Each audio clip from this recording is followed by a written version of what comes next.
अस्सलाम वालेकुम। रमज़ान स्पेशल में आज हम आपके लिए जापानीज़ करी ब्रेड की रेसिपी लेके आए हैं।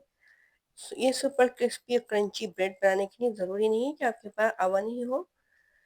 अवन के बगैर ये बहुत ही ज़्यादा क्रिस्पी क्रंची सी करी ब्रेड बनके तैयार होती है। तो चलिए फिर टाइम ज़ाया किए बगैर अपने किचन में चलते हैं और ये बहुत ही ज़्यादा क्रिस्पी और क्रंची सी करी ब्रेड बनाना शुरू करते हैं, जो कि बनाने में तो है बहुत ही ज़्यादा आसान, लेकिन खाने में इससे भी ज़्यादा मज़ेदार है।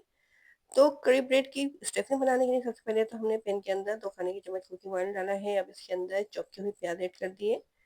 प्याज़ को ऑयल के अंदर हल्का-सा सौते कर लेना है, इसको बहुत ज़्यादा डार्क ब्राउन नहीं करेंगे हम, हल्का-सा इसको नरम कर लेंगे। इसके बाद वह हम इसके अंदर चिकन का कीमा डालेंगे, तो हमने चिकन का कीमा ले लिया है तकरीबन 1 पाव के करीब। इसको अच्छे तरीके से हमने धो लिया था। अब ये इस डाल देते हैं पैन के अंदर। अब इसके अंदर ड्राई स्पाइस में नमक डाला है हमने इसके अंदर और ये अदरक लहसुन का पेस्ट डाल दिया है। अदरक लहसुन और नमक में चिकन को जो है हम अच्छे तरीके से भून लेंगे। बहुत ही कम मसाले इसके अंदर डलते हैं, बहुत ज़्यादा इसके अंदर मसाले वगैरह ऐड नहीं किए जाते हैं, बहुत ही ज़्यादा क्रिस्पी और क्रंची सी बन के तैयार होती है। अब आधा कप इसके अंदर हम पानी डाल देंगे ताकि कीमा जो है अच्छे तरीके से गल जाए। हमने वैसे बहुत ज़्यादा इसको मोटा नहीं रखा है, कीमे को बारीकी किया है तो ये जल्दी गल जाएगा। तो तकरीबन 15 मिनट के लिए हमने इसको लो फ्लेम पे रख दिया ताकि कीमा अच्छे तरीके से टेंडर हो जाए। 15 मिनट के बाद फिर हम इसको चेक करेंगे। देखिए 15 मिनट हो चुके थे, पानी भी इसके अंदर से बिल्कुल खुश्क हो गया है। अब इसके अंदर हम डाल रहे हैं ये काली मिर्चें पिसी हुई और इसके अंदर ऐड कर दिया है 1 खाने का चम्मच पिसी हुई मिर्चें लाल और ये 1 चाय का चम्मच पिसा हुआ ज़ीरा डाला है, 1 चाय का चम्मच इसके अंदर धनिया पाउडर डाल दिया है और ये चौकी हुई हरी मिर्चें ली हमने तकरीबन 1 खाने की चम्मच, ये इसके अंदर डाल के कीमे को अच्छे तरीके से इन चीज़ों के साथ भून लेना है। मैंने आपसे कहा ना कि इसके अंदर बहुत ज़्यादा मसाले नहीं डलते, बहुत थोड़े से मसालों से ये स्टफिंग जो है इसकी तैयार हो जाती है और बहुत ही ज़्यादा क्रीमी सी स्टफिंग होती है इसकी, बाहर से बहुत ही ज़्यादा क्रिस्पी क्रंची से होते हैं ये। बहुत ही मज़ेदार सी रेसिपी है, रमज़ान में आप इसको बना सकते हैं और इसको बना के इसको आप फ्रीज़ करके भी रख सकते हैं। इफ्तार के टाइम इसको आप भी फ्राई करके सर्व कर सकते हैं। अब 1 कप हमने ये गाजर ले ली है, इसको भी हमने चॉप कर लिया था। गाजर कीमे के साथ भून लेंगे, क्योंकि गाजर थोड़ी हार्ड होती है, थोड़ा टाइम लगता है इसको गलने में, नरम होने में।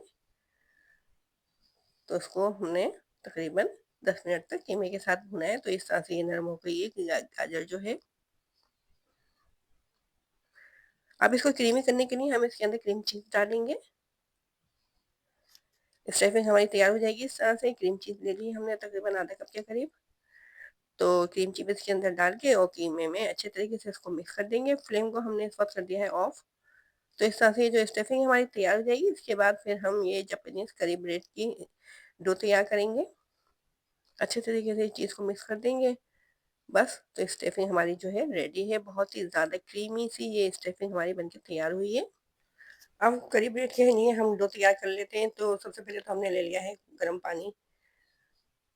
1 कप गर्म पानी हमने एक बड़े बाउल के अंदर डाल दिया है। अब इसके अंदर हम डाल देंगे खमीर। तो ये तकरीबन हमारे पास है 1.5 चाय का चम्मच खमीर और चीनी डाल दी है 1 खाने के चम्मच इसके अंदर और 1 चाय का चम्मच इसके अंदर नमक और थोड़ा-सा इसके अंदर हम ऑयल डाल लें 2 खाने के चम्मच। आप चाहें तो इसके अंदर मक्खन भी डाल सकते हैं और इन तमाम चीज़ों को पानी में मिक्स कर लेंगे। तो इस तरह से जो हम डो तैयार करेंगे बहुत ज़्यादा सॉफ्ट बन के तैयार होगी। अच्छे तरीके से तमाम चीज़ों को मिक्स करने के बाद अब ये 2 कप ले लिया हमने मैदा। मैदे को डाल देंगे इसके अंदर। पहले हम चम्मच की मदद से इन तमाम चीज़ों के साथ मैदे को मिक्स कर लेंगे, फिर हाथों से इसकी नरम सी डो बना लेनी है। बहुत ज़्यादा क्रिस्पी क्रंची से ये स्नैक्स बन के तैयार होते हैं। चाहे तो आप शाम की चाय के लिए भी इनको बना सकते हैं या फिर बच्चों को अगर लंच बॉक्स वगैरह में देना चाहें तो आप इनको बना के फ्रीज़ करके रख लें। ये काफ़ी लंबे टाइम तक फ्रीज़र में रह सकते हैं। देखिए ये डो हमने गूँध लिए। अब इसको हम 2 से 3 घंटे के लिए रेस्ट पे छोड़ देते हैं ताकि अच्छे तरीके से ये फूल जाए। नरम सी डो बनाइएगा इसकी। तो बॉल को कवर कर देंगे और अगर सर्दियों का मौसम है तो थोड़ी-सी गर्म जगह पे इसको रख दीजिएगा तो ये डो जो है अच्छे तरीके से फूल जाएगी।